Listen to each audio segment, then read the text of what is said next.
2 ఏళ్ల నుంచి నేను మౌనం పాటించి చూసుకుంటూ వస్తున్నాం. తప్పని పరిస్థితి నేను బయలుదేరినప్పుడు తప్పదు.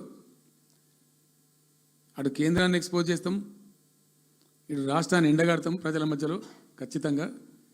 ఇలా మొత్తం విస్తారంగా మాట్లాడినాం, చర్చించినాం. చాలా పెద్ద ప్రజా ఉద్యమాన్ని శ్రీకారం చుడతాం.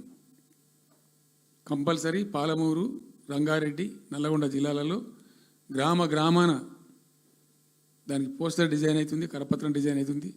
ప్రజా ఉద్యమాలు చేస్తాం, పెద్ద బహిరంగ సభలు పెడతాం. నేను స్వయంగా అటెండ్ అవుతున్న బహిరంగ సభలకు. ప్రజాక్షేత్రంలో ఈ ప్రభుత్వం యొక్క నిష్క్రియాపరత్వాన్ని ఎండగడతాం. ఇప్పుడు వాయిస్ అయితే తెలంగాణకు, మరి తెలంగాణకు ఉన్న ప్రభుత్వం మాట్లాడకపోతే ఇంకెవరు మాట్లాడాలా? మాకు 2 బాధ్యతలని, ఒకటి తెలంగాణ తెచ్చిన పార్టీగా, రెండవది ప్రధాన ప్రతిపక్షంగా కూడా కంపల్సరీ మా డ్యూటీ మేము చేయాలి. అందుకోసం గాను వీళ్ళు ఏదో తమాషకు మేము అదోటి అడ్డం పొడుగు మాట్లాడి, కిరికిరి మాటలు మాట్లాడి, ఈ కారు కూతలు కూసి ఏదో చేస్తామనుకుంటే నడవదిగా. ఈ ఏడాది దాకా వేరే కథ, రేపటి నుంచి వేరే తోలు తీస్తాం. ఎక్కడికక్కడ ప్రజలు ఖచ్చితంగా ఎక్కడికక్కడ నిలబెట్టే ప్రయత్నం చేస్తాం. అడుగున చెక్ చేస్తాం, ప్రతి విషయంలో చెక్ చేస్తాం.